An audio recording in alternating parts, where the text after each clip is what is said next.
Ooh, I'm drinking too many of these bubbly sodas before we do our show. I need to not do that.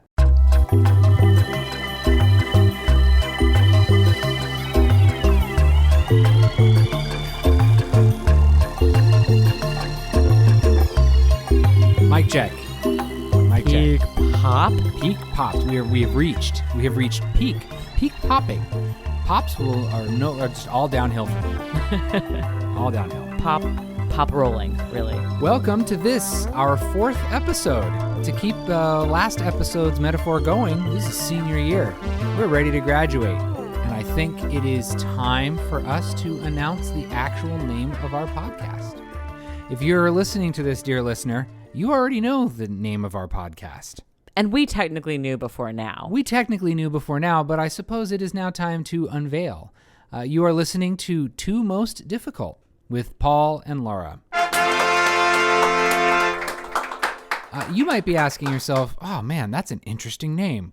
What does it mean? You might be saying to yourself, wow, that name is so cool. However, did they come up with such a cool name? You might be saying to yourself, what is this guy doing in my house? And why is he telling me about his podcast? Well, look, it is a reference to the old programming maxim that the two most difficult things in computer science are cache invalidation and naming things. Plus, it's two of us. We are the most. And I like to think I give Laura a difficult time. So I think it all works. I like to agree with that. Good. Well, that wasn't that difficult, I suppose. You're already making a liar out of the name of our show. So what have we been up to? We haven't really been up to a whole lot except playing lots of games to bring you the content you need, dear listener, and that we crave to bring you. Please, don't make us play any more games. No. This is what we signed up for. This is the business we have chosen, and we will deliver content. No, truthfully, it has been a joy. There are lots of games that I like to play. I tend to get really stuck on wanting to play the same things over and over, so I've really enjoyed the experience of busting out some old favorites and rediscovering some new favorites, and also pruning a couple. I've always been someone who's just reading the rule book for the next game while I'm playing the current game, and this has been a nice change for me too, to be able to play a game 3 or 4 times to really get a feel for how to try to win the game, which I typically don't do, but it's been a good experience. So the other day, or this past weekend really, we were doing the MIT Puzzle Hunt. So fun, so exhausting. I'm totally brain dead. If you've never heard of the MIT Puzzle Hunt, Laura's going to tell you all about it right now. I'm not going to tell you all about it. I will tell you a couple things about it. Fine. It's a weekend-long affair. It is basically these really super difficult puzzles that you work through all weekend and bang your head against a wall and sometimes get a glimmer of hope as you solve one tiny piece of one and then get stuck again for hours staring at a screen. It's a lot of fun. And you definitely don't want to win. No, then you're stuck building the puzzle for thousands of people next year. Yeah. At any rate, it was very fun. Where I was going with this is specifically that it took us a little extra time to get this one together for you. And also to illustrate a point, we knew we were having people over for the puzzle hunt this weekend. And Paul got what was the Kickstarter you got this weekend? I got Merchants of the Dark Road. Lots of parts. Yeah. It was a beautiful box. He could not wait to open this thing. And despite the fact that our friends literally were coming over with all their computers so we could set up, Paul had spread out the entire game across our table. I can unbox and bag this thing before they get here. No, I could not. They had to wait, standing there, literally holding their monitors while I cleared this table off. Literally. So yeah, that was our weekend. Ordinarily, I would not bore you, dear listener, with a minutia, but the MIT Puzzle Hunt is an interesting thing, and the more people who know about it, the better, I think. Yeah, some of you might enjoy it. Some of the one of you. Some of the one of you. So now we've arrived at the point where we will tell you what games we have on tap. What do we have on tap? Yeah, we have assembled 3 app-driven games for you today. Yeah, app-driven games. Some people don't actually like them. Those people, bless their hearts, as my grandmother would say. App-driven games are great. If you're the sort of person who likes to have your phone handy when you're playing games anyway, Sure. it should fit right in for you. Why not drive the game that you're playing? So we have The Search for Planet X, we have Alchemists, and we have another game I got off of Kickstarter called Houston, We Have a Dolphin. So stick around. I'm going to go refill my water glass. Laura's going to go get what are you drinking a Chablis? A Shiraz? Generic red blend with attractive label. Is that the label with Snoop Dogg on the cover, I think? It is. So we're drinking I don't want to disparage Snoop Dogg's wine by making a classy wine joke. It could be good wine. I have no idea. I'm not a wine drinker. I'm drinking it. Yeah. So stick around, and we've got that coming up for you.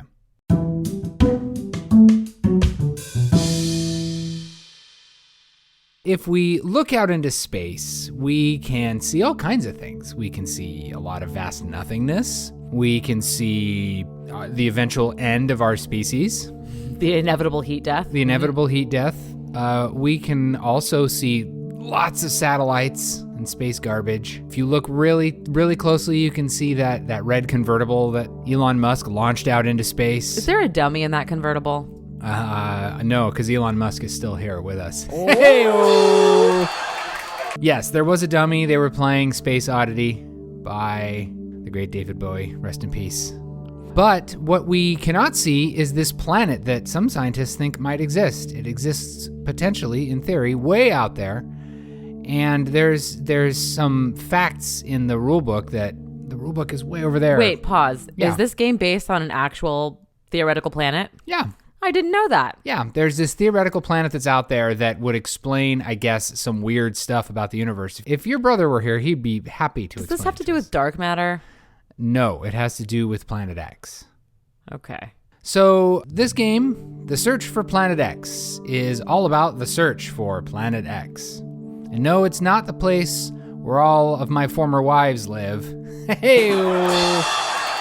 It is the search for a planet that could apparently explain a lot of weird stuff that physicists and astronomers can't quite explain about how particles behave strangely around it or something. I think I guess it has to do with the behavior of some stuff that they see in the sky that they don't fully understand. And they say, well, look, if there were this giant planet that were way far away and had an orbit that looked like this and it were this size, that would explain why these other celestial bodies behave this way. I mean, the one thing that I do know for sure about Planet X is that it's not adjacent to a dwarf planet. It is not adjacent to a dwarf planet. That's true. It appears empty in certain sectors, but if we could see Planet X, then that wouldn't be much of a game. It'd be like the search for Planet, oh, there it is. Found it. Easy game. Let's tell our listener about The Search for Planet X, the game. So, The Search for Planet X, what we have here is a big circle representing the solar system, divided up into 18 sectors if you're playing the advanced mode. You could play the lesser mode, but really, just go all the way. Just go all 18 sectors. Around this big circle are the player markers in the shape of these cool individual little telescopes, and we rotate our way around and around and around the track. As we take actions, we spend time, and that is reflected in how far ahead of other people you might be. It works a lot like Nova Luna. Oh, yeah. Or Patchwork, if you've played any of those games. That kind of thing. So in the middle of the sky is this wooden token that represents the sun. And spinning around that wooden token is this cardboard disc that indicates which sectors of the sky are visible. Specifically, which half of the sky. Yep, specifically it's half of the sky. As players perform actions in order to get more information about the sky, you move your markers around the outside, which causes this visibility disc to rotate along with the players so that half the sky is always visible at all times. And it's always based on who is behind. Yep. Sets the first sector that is visible, and then it goes around for the next 9 total. Yep, for the next 9 total. There are spots on the board that will indicate when it is time for players to maybe make very public guesses about what they think is in each sector of the sky. And there's a couple of spots where the game will give you some information early on about where Planet X might be. Once those spots are passed over, they don't really do anything once they get passed over again and again. But players can put down theories every time this spinning disc in the middle rotates over one of the icons that indicates, hey, it's theory time.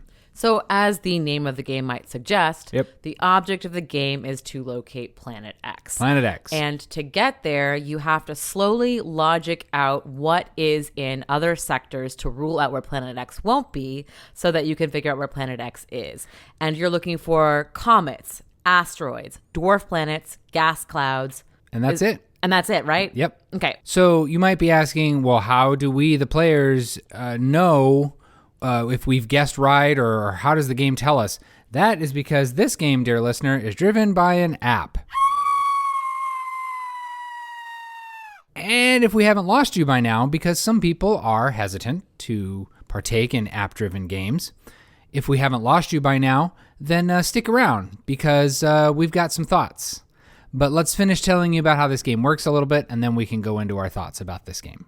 On your turn, you can survey a section of the sky, either one tiny little sliver or very large all the way halfway. And the more narrow the sliver you look at, the more time it costs you to do that. You tell the app what you're looking for and how big of a section of the sky you want to scan for, and it will tell you how many of that thing are in that section. So for example, you say, I would like to scan sectors 1 through 9 for asteroids. And it will go bling, bling. There are 3 asteroids in sectors 1 through 9. You write that down on your little sheet, and that just becomes another extra piece of the logic puzzle for you to solve to figure out what is in each sector. Other things you can do on your turn, if you're willing to spend a relatively bunch of time, you can pick one sector and say, hey, computer, tell me what is in that sector. And it goes bling, bling, bling and tells you exactly what's in that sector. You can only do this twice. You can do that twice through the whole game. So you should use them very wisely. Then you can also research a certain topic. Yep. And the research categories, they change from game to game, but it's typically the relationship of one type of object to another type of object in that game. For example, in the game that we just played, I researched gas clouds and comets, and it told me that no gas cloud is opposite a comet. Yeah. The thing is about that research is it's very cheap to do time-wise, so it's great to do if people have just left you in the dust, but you can't do it twice in a row, so you really only get a chance to do it once, and then you would actually have to survey the sky. And I think you put your finger on one of the strategies that has congealed, I think, for both of us over the course of playing this game, and that is typically it is most advantageous to move as little as possible so that you don't give your opponent multiple turns as they catch up to you. That's correct. And one of the ways to do that is to constantly survey large swaths of the visible sky for whatever it is you're looking for. Or if you are able to take a research action because you haven't taken one recently or in the past turn, then that only moves you up one space. So the game just kind of goes this way where players all kind of rotate in turns, and if they play it close to the chest, then more or less it goes around the table with everyone asking the computer, hey, what's in these sectors? And the computer telling them this is, well, no, I'm going to start that over again because that's not how it works at all. That's the complete opposite of how it works. Cut. Take 2. So then the way the game ends up shaking out is players go around the table asking the computer, hey, I'm looking for this object in these sectors. How many are there? And people start writing that stuff down until eventually they figure out what's in this sector, what's in that sector. And when the previously mentioned time for theories comes out, you can start putting down theories about, I think there's a comet in this sector. I think there's a gas cloud in that sector. And that's important to do because despite the name of the game being The Search for Planet X, you actually get more points from successfully guessing first what is in the other sectors. It's not enough to just be able to find Planet X. In fact, you literally can't win the game just by finding Planet X. When you tell the computer, I know where Planet X is, it says, great. What's on either side of Planet X? So at the very least, you have to know what those 3 sectors contains, and you get a bunch more points if you know what the rest of the sky also looks like. So here's where things get a little interesting. In this game that Paul and I just played, I noticed that Paul was scanning repeatedly for asteroids. And then when it would come to offer up your research, I saw him putting down tiles on these places that he just asked about. And I thought, well, those must be asteroids. And he's figured it out before I have. Yes. So I better put down some asteroid theories as well. My big brain, I'm a trend setter. I'm a tastemaker. Turns out Paul was wrong. And I was following along with his wrongness. Matter of opinion. I mean, we can't trust the computer. Computers don't know anything. And when you guess wrong, you have to move forward a space. There's a time penalty. Yep. Now that we've talked about how the game works and we've touched a little bit about how the game plays, let's talk a little about how we feel about this game. It's been a journey with this one. Oh, I've got some opinions about this. So the easier version, there are two sides to this board. There's a 12-sector version on the opposite side. Yeah. I really enjoyed that. It left me wanting more. It was a little easy ultimately, but played quickly was satisfying. Would you say we got more in the form of the 18-sector board? When you say got more, what do you mean? I mean, we got more. We got 6 more sectors and a whole bunch more rules. I mean, we got a ton more headache. Yeah. And frustration. Yeah. There were times in both of the last 2 games we played where both of us had to erase large portions of what we'd written down on our this pads. most recent game, I erased my entire map because I had completely... Because of those asteroids. Because of these asteroids. I had to erase my entire map. I'm going to go on a little aside here. The very first time I was handed a Sudoku, I am not kidding you when I say that I probably spent about 6 hours trying to figure it out. And it was like a medium Sudoku. It was the first Sudoku I had ever been handed. I didn't know anything about solving Sudokus. I didn't know any of the cool tricks and tips that they have now. I was so angry at this Sudoku that I vowed never again would I waste my time. And then a week later, I had a Sudoku app on my phone. It was amazing how quickly I pivoted. That's because Paul does not like being bad at things. I don't like being bad at things that I feel like I ought to be good at. You know what? Someone tells me, you suck, you can't do 10 pull-ups. I say, you're absolutely right. There are no universe can I do 10 pull-ups. But someone tells you suck, you can't do a Rubik's Cube, and next thing you know, Paul's really good at Rubik's Cubes. That's debatable, but at least Paul knows how to solve a Rubik's Cube. So that's the journey that I went on personally with this game is I went from this game's fun, it's cute, to flipping over to the 18 side and just getting whooped by my wife. So the first game we had on the, or maybe the first couple of games we had on the 18 side, I quickly figured out that there is at least essentially like an opening move. Yeah. A way to approach your first sets of scans based on the rules that certain objects have. For example, the dwarf planets all occur in a band of 6. Yep. So if you do a quick search of a sector and you find 0, then you know that 6 has got to be on the other side of the board. Yep. Or maybe you find all 6, or maybe you find a slice in them and you know it's got to be at one of the sides of what you just scanned. Yeah. It's a great place to start and enables you to identify some bodies sooner than others. And then you kind of branch out from there to looking for the other things that have very specific rules, like the asteroids, which have to be either in a band of 4 or in groups of 2. And then you start to look for these little oddball ones. There's only 2 gas clouds on the whole board. There's only 2 comets on the whole board. And you sort of work through things in that way. Yeah. Initially, I was really put off by that. I'm not going to follow these opening moves. I'm my own man. I'm commander of my own fate. I'm going to figure this out by scanning for gas clouds first. No, there's a reason why that doesn't work. I think this game is designed in such a way that you're supposed to follow things in a kind of a more or less certain order. Otherwise, you go at your own peril by trying to go outside of the path. And that is both a strength and a weakness for this game. When people solve Sudokus, you don't complain that, well, there's only one way to start a Sudoku. Like, we all just know that there's a way you start the Sudoku. I sort of want to know how it is that you start Sudoku. Side note for another time. I roll some dice, and then I kind of randomly put numbers in the squares. Is that not how everybody else does it? So initially, I was really resistant to that. But the last 2 or 3 games we've played, I've started to kind of embrace that. I've embraced the idea that this is how the game was designed to be solved. At least in my opinion. I'm not a game scientist. You play however you want. I play however I want. And if you want to look for gas clouds first, you look for gas clouds. That doesn't work because then you just beat me. So of course you'd be telling me to do that. But it seems to me that you're supposed to find the dwarf planets first and then the asteroids, and then maybe you do a little research to find some comets or the gas clouds, and ultimately you end up where Planet X is.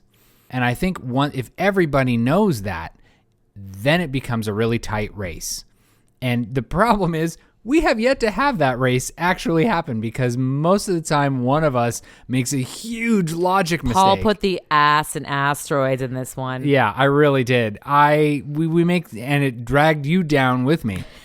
We make some huge logic mistakes, and then we realize that we've completely screwed up, and we kind of drag ourselves across the finish line by like our upper lip or whatever. And I followed you down it. You did. If I had just waited, I thought, well, I'm not sure about that area yet, but based on him betting on it, it's got to be this. Yeah. If I just waited until I revealed it myself, I probably could have saved myself quite a bit of heartache and certainly would not have made other logical mistakes subsequently. So. Yeah. So this is a lot of ruminating and pontificating about the nature of the puzzle in the game. But what we really need to decide is, does this game stay on our shelf? Yes or no? You know, it's funny. My first reaction was an enthusiastic yes. Yep. We got to a point when we played this a couple of days ago where you just completely gave up on the game twice in a row, where I thought this is definitely a no. It could also no game be is worth this. The 1-2 punch of you just completely dominating me and our precious, adorable little baby daughter screaming in the background, making it difficult for me to think. Mm-hmm.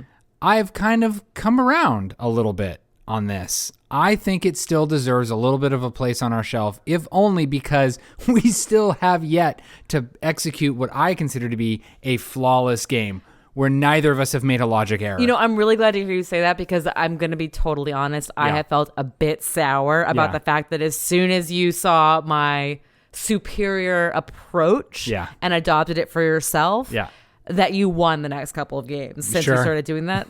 Doesn't sit well with me. So let's play it another couple of times. Mm-hmm. Let's figure out if that is still enough to keep bringing us back. And then we can make a final decision about whether or not this stays on our shelf. I think for now, this game has earned a reprieve because we have finally embraced the way that it seems to want us to play it. And I think Planet X is out there just kind of waiting. It's playing some sultry, inviting song like Don't Stop Believin'. So sultry. So sultry. So inviting. And when we finally get to know its mysteries and we get to explore every inch of what Planet X has to offer, maybe then we can decide if we want to stick around. What do you think? I'm sorry, I just got lost imagining like a film noir with the lounge scene where someone is singing on stage and she gets up and starts singing Don't Stop Believing. Yep, and she's actually a big planet with big googly eyes.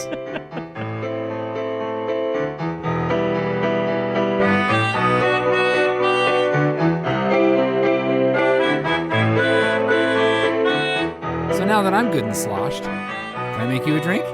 Sure. Yeah, great. Well, let's see. This, we're gonna do a little bit of this. Maybe we'll do this, maybe a little bullfrog, maybe a little bit of a little feather in here, some scorpion tails, maybe something like that.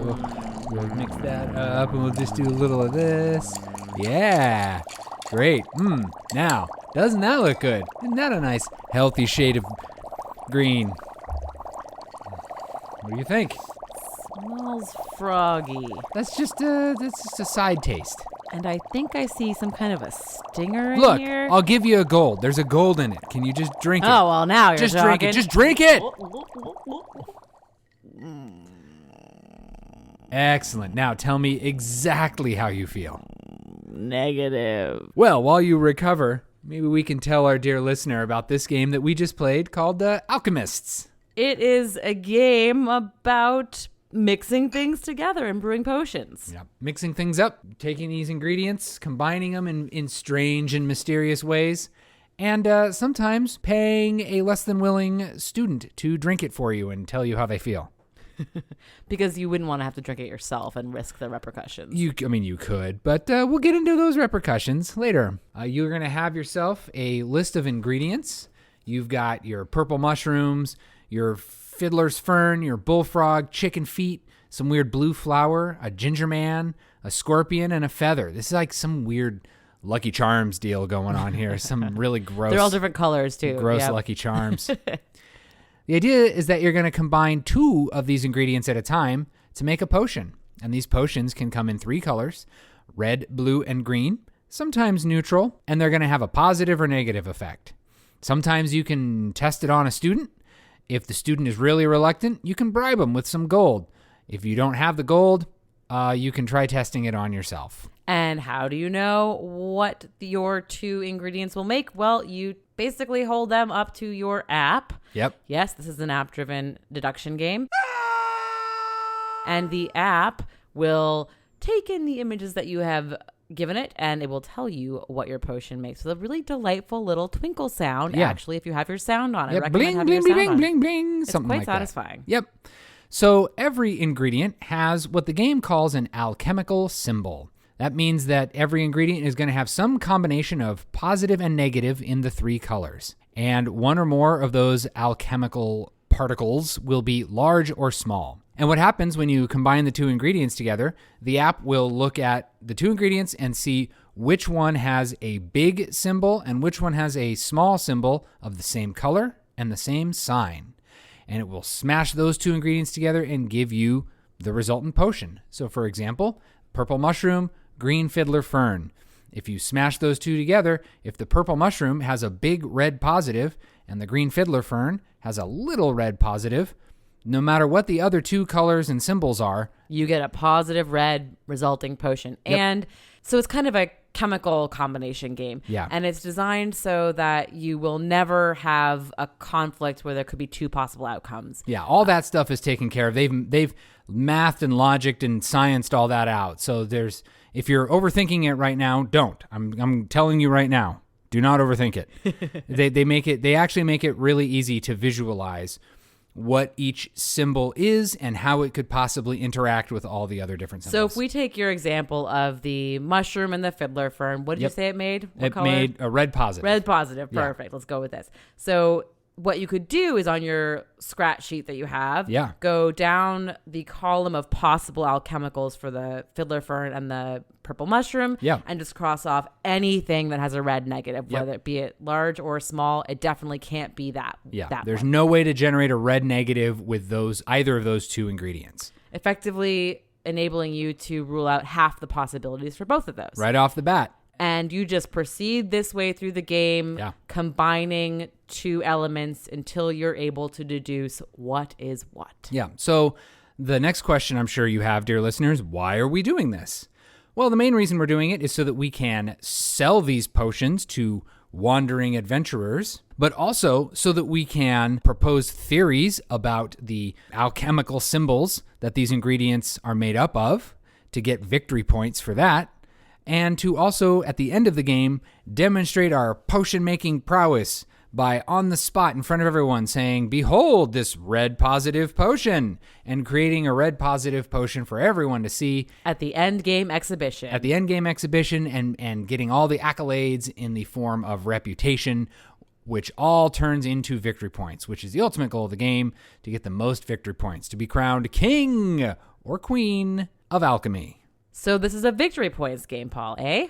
It is a victory points game, Laura. It doesn't even matter if you know what all the symbols are. Nope. You can definitely win and be wrong about some things. And let's talk about a little bit about that. The game encourages you to propose theories very early.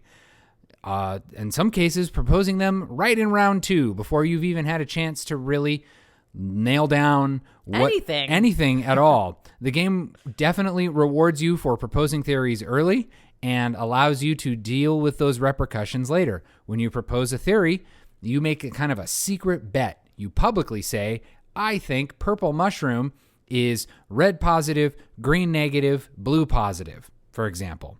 You can propose that to everyone, and then you have available to you some little tiles that might have a 5 victory point, a 3 victory point, and then some question marks. The 5 and the 3 victory point are exactly that. You're making a secret bet that my theory is absolutely correct, and when it is revealed at the end of the game, I will get 5 or 3 points for properly guessing this ingredient's symbol. But if when you place that bet, you are basically just operating on knowledge that 2 of those are probably right, but you really took a guess on the other one, you can hedge your bet for that other one. I'm just going to put down the banner with my secret hedging my bet about the green element symbol. 50-50 chance. And then that way, if you're wrong, you have no penalty when it's revealed. You lose nothing. You also don't really gain anything when it's revealed, but you lose nothing if it's proved wrong. But you will have gained something just for proposing the theory, even if it is totally wrong. Yeah. And you can... This is one of my frustrations with the game, listener. Yeah. In this particular game that we just played this evening. Oh, I'm laughing because, this is a great story. So one of the nice things, obviously, about proposing theories or having other people propose theories before you is that you can start to maybe use some of that information to make somewhat educated guesses about future potions that you might make. At your peril. At your peril. I, in an last round effort to get points, saw that... not 1, but 2 people had confirmed a theory about chicken feet. And I thought all of my theories, or many of my theories that I had up until this point placed, I had hedged my bets on because I put them in so early. I just wanted those early points. Yeah, you get points early on for proposing theories. They don't even have to end up being right. The fact that you've proposed them is good enough for the early part of the game. Yeah, for getting some early points. Yeah. I went down with my 5 victory point banner. Certain. You saw that Rob and I were proposing and getting in on when you propose a theory. If someone has proposed a theory before you, you can just ride those coattails. You give the person who originally proposed it a little bit of gold, and then you can ride that train, that victory point train, all the way. So I thought certainly these 2 wouldn't have affirmed or reaffirmed an erroneous assumption. No. It must be correct. We absolutely knew what we were talking I need about. some more points for the end game. I'm going to put this 5-pointer down there. Yeah. And then... at the very next part of my turn, when we were at the exhibition, I used that knowledge about chicken feet that I had just bet on. Behold, this green negative potion. I am now going to make a green negative. It was not a green negative. It turned out to be a blue positive. I don't remember what it was. It was definitely not what it was supposed to be, is the point. And I immediately looked up, and I'm very loath to hold my tongue when I...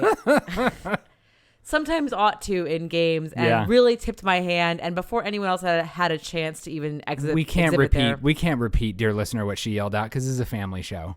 Was it? Yeah, she was maternal figure of those who engage in certain behaviors. Is more or less what she yelled out. That may have been what I said. That may have been what I said. And then I gave the evil eye to both you and Rob, and I said, you too. There's some funk going on here with these theories. Some funk. Yeah. So we propose these theories based on information we gather while combining these ingredients, all for the purpose of gathering victory points. Some extra things you can do. We mentioned earlier there are adventurers wandering through the town. They may come into town and say, I could use a red positive, a blue positive, and maybe a green negative potion. And if we know how to put that stuff together, we can sell it to them. We can jockey for position to be the first person to sell them. And then we can make a guarantee and say, hello, weary traveler. I guarantee you that I will make exactly what you're looking for. Blue positive, you say? And then you mix your ingredients, and hopefully you did it right.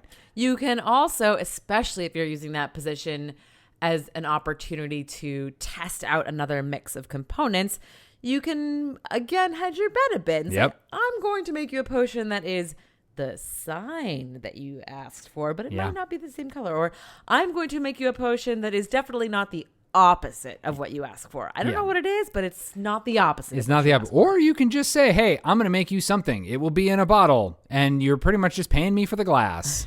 You can guarantee that level if you'd like to. So you get more money, obviously, the higher quality product that you do sell the traveler. Yeah, you use that money to purchase artifacts. Artifacts are great ways of making life easier for you. For example, when you brew a potion, you use 2 ingredients and you have to get rid of both of them. But maybe there's an artifact that you've bought that means you only have to get rid of one. That's really useful.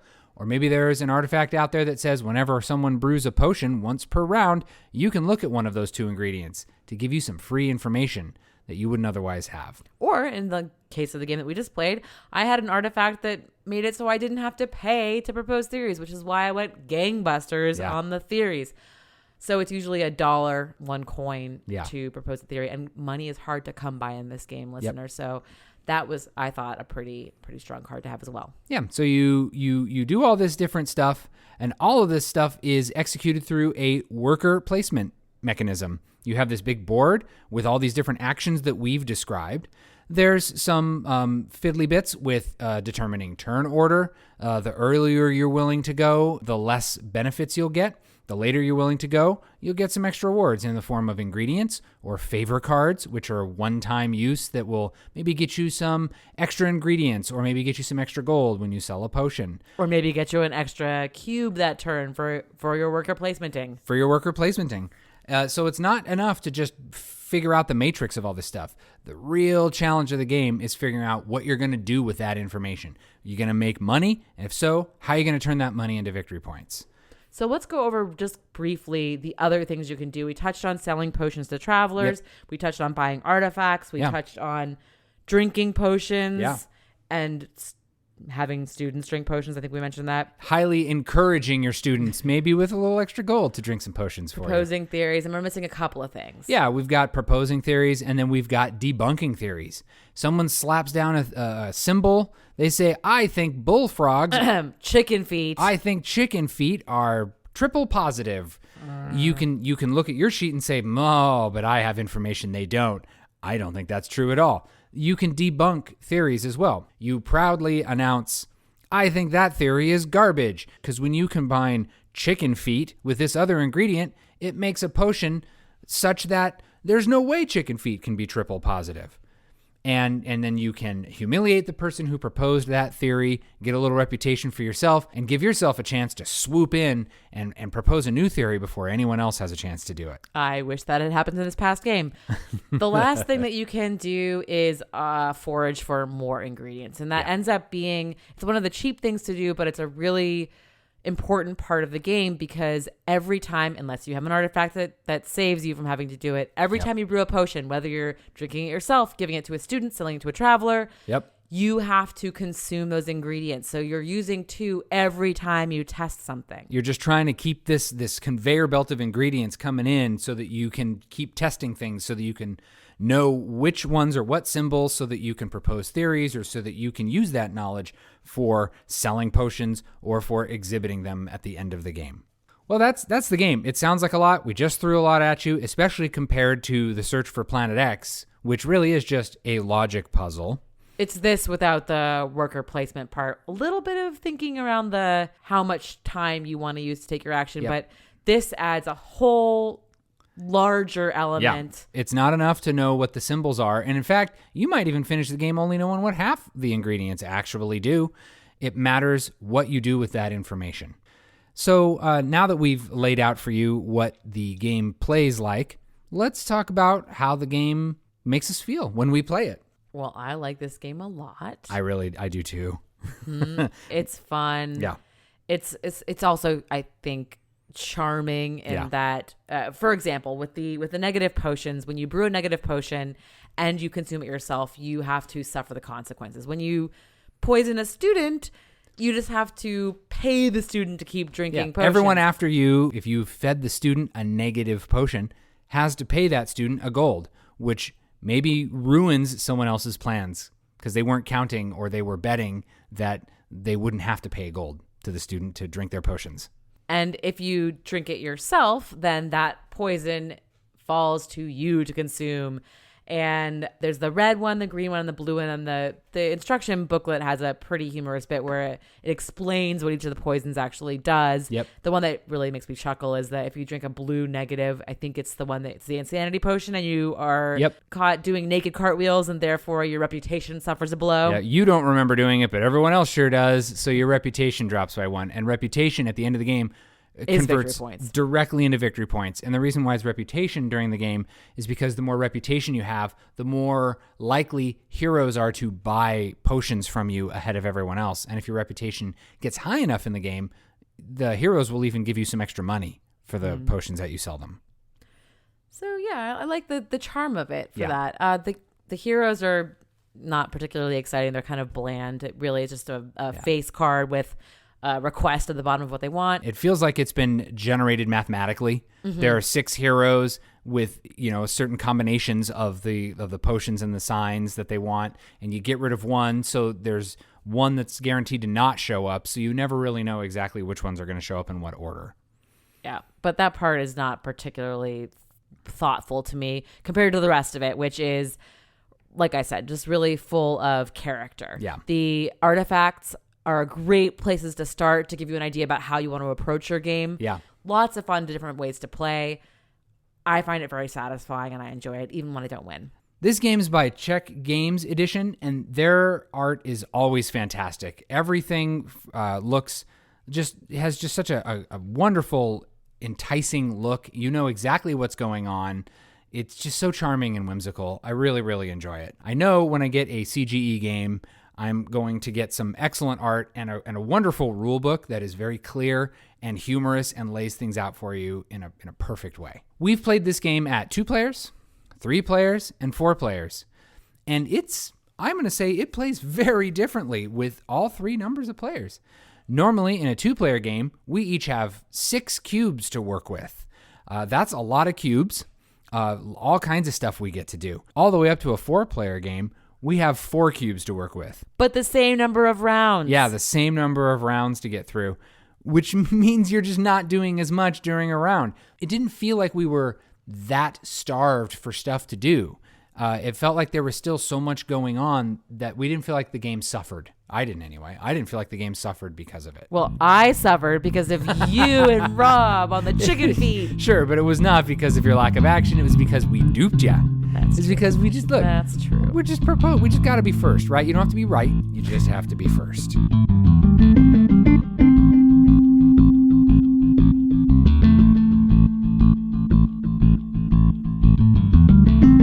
So I'm a little behind on the news. This kind of just came across my news feed. Did you hear about this? In 1978, on a slightly cloudy but beautiful day, planet Earth was destroyed. Only a small team of scientists had escaped just in time, cramped in an improvised space vehicle, the Palermo 13. So not only has the Earth been destroyed, but apparently this entire time we've been living on a cramped space vehicle. No, I think what's actually going to happen is that these scientists obviously must somehow recreate the Earth. Oh, yeah. That's probably what happened. So the Earth is destroyed, they escape, and somehow... Is that what this game is about? Do they recreate the Earth? Recreating the Earth? No. Apparently, they still are trying to figure out where they're actually going to go. Maybe they're going to the Horsehead Nebula. Maybe they're going to the moon. Maybe they're going beyond Bifrost. Who knows? But what we do know is that a couple of no-good dolphins have snuck on board. Yeah, those dolphins. They sneak on board, and they like to do things like put anchovies into floppy drives. That's outrageous. I know. Only a dolphin would do that. Who still uses floppy drives? Do you know what I barely remember what floppy drives are. They're meant to read anchovies, right? Isn't that actually their purpose? No, that didn't come until later. That came a couple of years later, after when PCs became mainstream. So here we are. We're trapped on a space station, and Houston, we have a dolphin. How will we ever find out who the dolphins are? We're gonna find out with the help of this app on a phone, with this app-driven game. No! Houston, we have a dolphin, by the company HYBR. This is a game that I got on Kickstarter. I'm not going to lie, I pretty much bought it off the title alone. And the fun, quirky little art. How would you describe this art? It has a great art style. Yeah. That's one of the things I like about this game quite a bit, actually. It kind of has this really kind of sharp angle, retro 50s future depiction. Yeah. Of being in space. I think that's a pretty good description. And obviously, part of the reason for the style is so that these cards can be read by the app reader. Yeah. But it's also a really appealing style for sure. They have these great kind of simple shapes. Yeah. And faces and very graphic elements to their costumes. Obviously for the app reader, but it's really appealing. Yeah. Maybe not graphic. Not in that sense. This is not a... That's a different game. That's a different game. This is not a XXX game. I think maybe it's time we launch into a discussion of how the game plays and what it is we're trying to do. What do you think? Well, we're trying to find the dolphin. That's true. This is a game. It's a social deduction game that plays from 3 to 5 players. And in the game, 1 to 2 players will be dolphinized. The human players are human, and the dolphinized players are working against the humans. The trick is, the dolphinized players might not actually start the game dolphinized. They might find out partway through the game that they have been dolphinized. So Battlestar Galactica style, you can realize that you are and have been a dolphin all along sometime mid through the game. It's a possibility. Yep. So here's how the game works. All the humans and those sneaky dolphins are on a spaceship, the Palermo 13.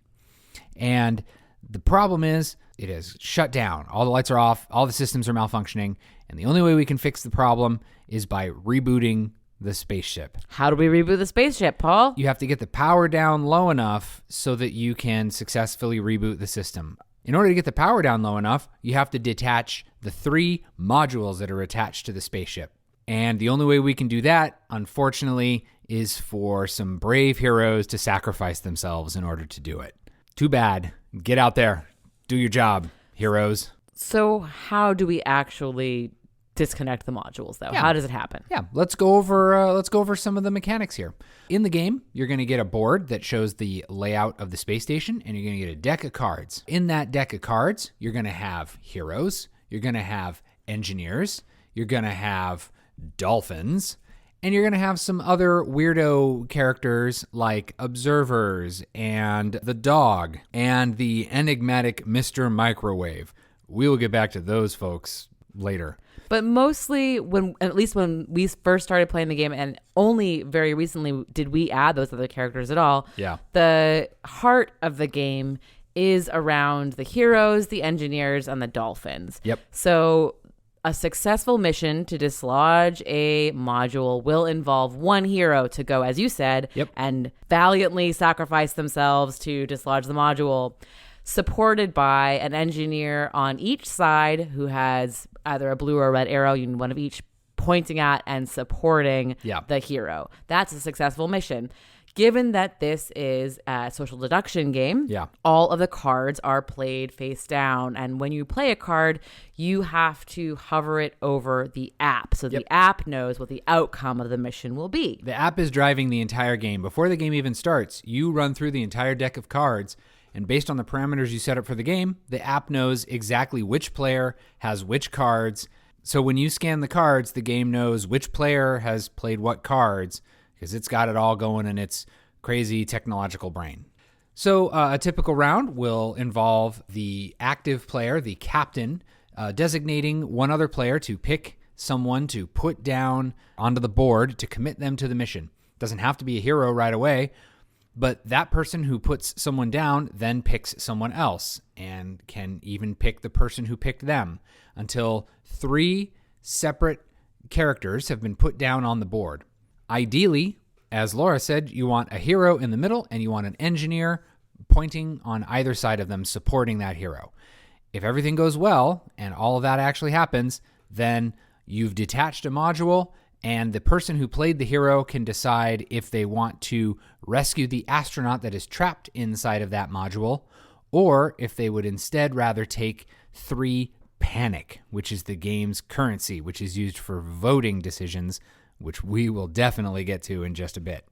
So we talked about how the humans can win the game by successfully coordinating these missions to send a hero out to detach all 3 modules, whether or not you take the astronaut from the module. If they're all detached, then the captain, at the end of the successful detaching of all the modules, can vote to restart the ship, and then game over, win for the humans. Simple, straightforward, happy path scenario. Great. How do the dolphins win? The dolphins win by making sure that doesn't happen.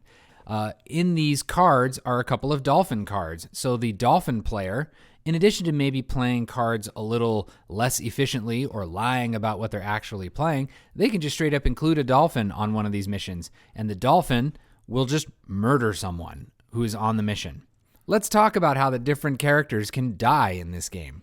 Oh, there's so many ways to die. So many ways to die in space. So in our sample situation where you have the hero and an engineer on both sides, the app will play some suspenseful music, dum da da dum da da dum, and tell you if the mission was a success or not. If the mission was not a success, it could be for a variety of reasons. It could be because one of the engineers was not pointing at the hero, and so the hero wasn't supported properly. It could be the hero wasn't actually a hero, or it could just be random chance. Sometimes the app will just about a 20% chance of just killing one of the astronauts on the mission. And the thing is, the app won't tell you how the astronaut died. So even if all three cards contributed to the mission were from human players, there's that little bit of mistrust, that little bit of doubt. Yeah, and so you might erroneously think there's a Dolphin character involved. Yep. Also, there could be a Dolphin living in one of the modules. So everyone at the table is a human player until one of those modules is opened and it's a Dolphin card. The game's going to know that you, the person who played the hero card and are making the choice to save the astronaut in the module and take that person into your hand. The game's going to absolutely know that you have just become a Dolphin player. And that is exactly how the very last round ended in our previous game. Yeah. So our friend Rob was here, and he had the honor of being the hero to save the person trapped in the final module. Yeah. He took that card into his hand. Oh, yeah. We had successfully dislodged all the modules. Oh, we were the ready. captain, who was a human, said, okay, let's reset the spaceship. We took a vote. The Dolphin player didn't have enough panic. We should talk about the panic and the voting. We're gonna. Was not able to override that ruling. And then we succeeded in winning the game for the humans. However, poor Rob, who had been a human up until that very point, unfortunately drew the Dolphin card from the module and subsequently lost the game. And became Dolphinized. So let's talk about panic. We've mentioned it a couple of times. Panic is the currency that is used in the game to be able to override the captain's decisions. It's these cute little wooden lightning bolt tokens. The thing that sucks about being the captain is after the mission is complete, the captain has to throw someone out of the ship. They don't really explain why. What's the why logic within the game? Murky at best. Yes. What's the why logic overarching mechanically is that it's the timer for the game. Yeah. Is you're constantly every round losing at least one astronaut. Yeah. Usually somebody dies on a mission as well. It's very rare that somebody won't die on a mission. Yeah. After the mission is complete, the captain will pick a player to pick one of the cards from their hand and eject that card from the game. And this is where panic comes into play. If the other players don't like that idea, the other players can secretly choose an amount of panic that they have stored up. They can secretly put an amount in their hands, and they put their hands out on the table, and they go 1, 2, 3, reveal. And if enough panic gets revealed, the captain gets overthrown. Captain then ends up getting thrown out of the space station, and the person who contributed the most panic becomes the new captain. You can use this panic that you have earned over the course of the game to overthrow just about any decision the captain makes. Who to throw off the space station, whether or not to restart the machine, and finally, whether or not to flood the spaceship, which is one of the ways the Dolphin player can win, by getting themselves to be captain and then voting to flood the spaceship and nobody else having enough panic to overrule the vote, which is what one of our friends tried to do, but didn't realize that she was out panicked because certain people were keeping their panic just a little too hidden. Yeah, some people were keeping their panic just a little too hidden. I wasn't trying to hide the panic. What had happened was I, in a previous round of voting, had palmed my panic so that I could do the, am I going to vote or not? Reveal of what's in my hand. You forgot to unpalm. And I forgot to unpalm. unpalm. Yeah, it's true. So that's it. We've got humans who are trying to detach these three modules. You have Dolphins who are trying to stop that from happening by being inefficient or just straight up murdering other players and not getting caught.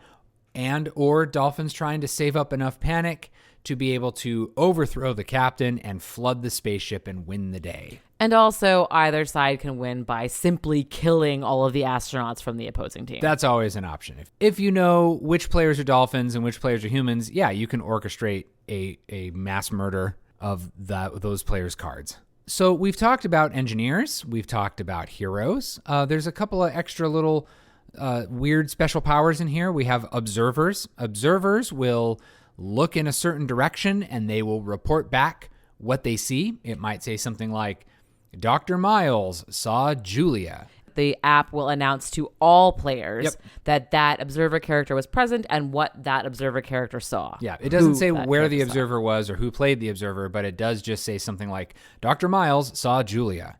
And then we all have to decide amongst ourselves, who played Dr. Miles? Who played Julia? Was Julia the right card to play? That kind of thing. We have Doggo. Doggo is like a hero in that they can be in between engineers, but if engineers are on either side of someone that is not a hero, normally they squish or kill. That's what I've been saying. They squish them. They squish them. If an engineer is on either side, they'll squish that person. But Doggo can't be squished. We haven't quite figured out the usefulness of Doggo yet, and because this is such a not widely available game, there's not a whole lot of strategy discussion out there. And I'm not exactly Sun Tzu when it comes to the art of social deduction game war. So we have Doggo. And then finally, we have Mr. Microwave. If Mr. Microwave dies, everyone on the mission dies. We haven't had a chance to use Mr. Microwave yet, but I'm looking forward to the first time that happens because that'll probably be hilarious. So we have all these special characters. We have this interaction between engineers and heroes. And you put it all together, and we have what I think is a nice, fun little social deduction game. All right, can you put the record scratch sound in here? Because I don't like this game. I thought maybe I had made that clear at some point. Yeah. Have I made that clear? No, this is news to you right now. This is new. Okay. Dear listener, you and I are hearing this right now. So the things that I like about this game are the name, the art style. Although, to be honest, I could use a little more like representation, but that's okay. Yeah. And the whimsy of it. Yeah. Those are the things I like. Yeah. What I don't like is actually playing the game. It's the game itself. Okay. So the app does a really good job. It can be a little finicky as far as reading the cards, and sometimes that slows things down, but that's really a very minor complaint. Overall, it does a pretty good job. Yeah. The thing that I don't like, and this is a little bit me in social deduction games, period. I also don't like Secret Hitler, Coup. Yeah. Don't like those games. But this one I find especially challenging. And that is that there are so many ways to fail a mission. Yeah. Including if you have a successful setup, you can still have an asteroid come and destroy you. And it's a really narrow window to get things right because you need a hero to successfully dislodge a module every time. And there are only a finite number of heroes to be played. Yeah. And if they're all played, and we've played several games like this, where all the heroes are depleted from everyone's decks, or, at least the people who are being honest about it, usually maybe the Dolphin might have one, but they don't want to supply it. Yeah. And it's just impossible to win by ejecting the modules. And you're left with just the option of figuring out who the Dolphin is and killing that person. Yeah. And it's really tricky to do because to kill someone's whole hand of cards means that you either have to successfully squish them with engineers several turns in a row. Yep.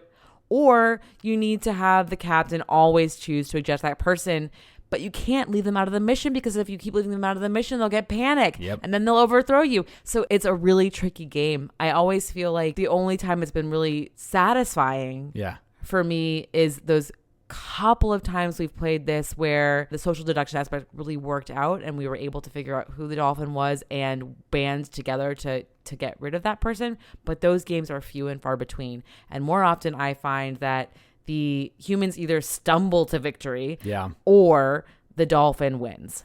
So you've made a very clear case for why we should not have this game. I am in agreement with you in a lot of this. I love the name Houston, we have a Dolphin.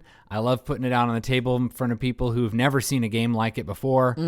It's a unique game in our collection. It's from a small little publisher, and I'm glad I gave him my money. I would love to see a newer edition with some newer special powers and maybe some rules that make it a little easier for both sides to kind of figure out what's going on and who's doing what. I wonder if there's a little bit of strategy that we still just haven't figured out yet. There is certainly a strategy that we have not figured out yet. In fact, the last game we played, dear listener, actually discovered something new, which is that there is a possibility that a mission will neither be a success nor a failure, and the app will literally say nothing happened. Yep, it'll just say nothing happened. Yeah, it's weird. It's a weird thing to see. It is. I was under the impression that every single mission would lose a person. Yeah. In addition to the person that the captain throws out. And it turns out sometimes that doesn't happen. Yeah. Which can make things feel a little weird. Let's assume for a second that you and I discovered the strategy. We stared at the cards enough, and the little beads of sweat formed on our brow, and we finally just look at each other and we say, we've done it. Then what do? Then every time we bust this game out, we have to then not only explain the rules, but then we have to explain the however many layers of strategy that we have figured out, so that the people who've never played it before and probably will not play it again can then utilize that strategy to play this game. For what purpose? Strategy for social deduction games, in my opinion, should be pretty apparent.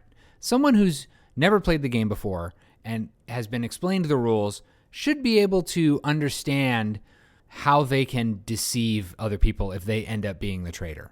I do think that the Dolphin actually has a pretty easy time of deceiving people because there are so many ways things that can go wrong. Yeah, maybe this is the inverse then, right? Where the humans have no idea how to actually tell who is a dolphin because it's built into the game. People sometimes just die and you don't know how and you don't know why, and you just have to hope that it doesn't keep happening.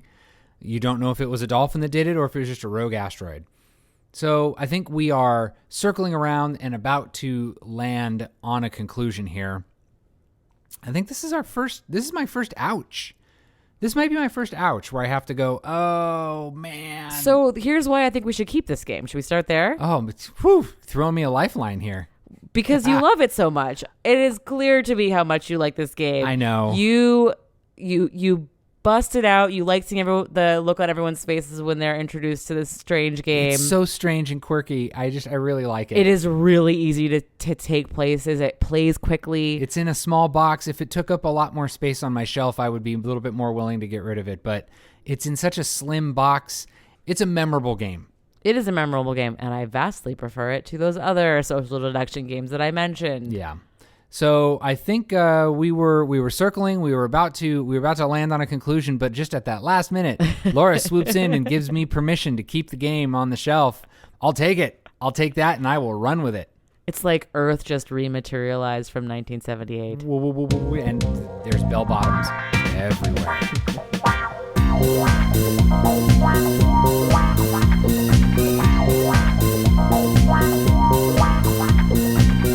So that was it. 3 games in the can. Another episode on the books.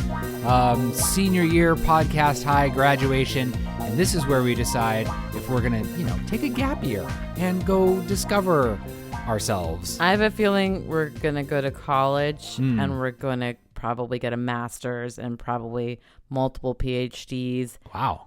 And then have trouble finding a job. And oh, man. Things just got real. Yikes. I think I will take that gap year. Go do some ayahuasca in Peru. In Machu Picchu. Is that in Peru? I don't know. Are you making fun of me? That is my dream. That is after starting a podcast. That was your... That's true. That's your new dream. That's my second dream. It's your second dream. Exactly. So, great. Thank you for listening, dear listener. We hope you check these games out. There are 3... Well, 2 good ones and one that will put a smile on your face. That will put a smile on your face, and, you might like it. Check out these games. Yeah. You'll have fun. You'll have fun. So until next time, dear listener, I want to thank you for honoring us with your ears. So I'm a little behind on the news. This came across my news feed. No. No. You just called an audible there, didn't you? You're not going to tell me how you want to do this one? I'm going to throw a dolphin sound in. Please never have that be your default. No. Nope.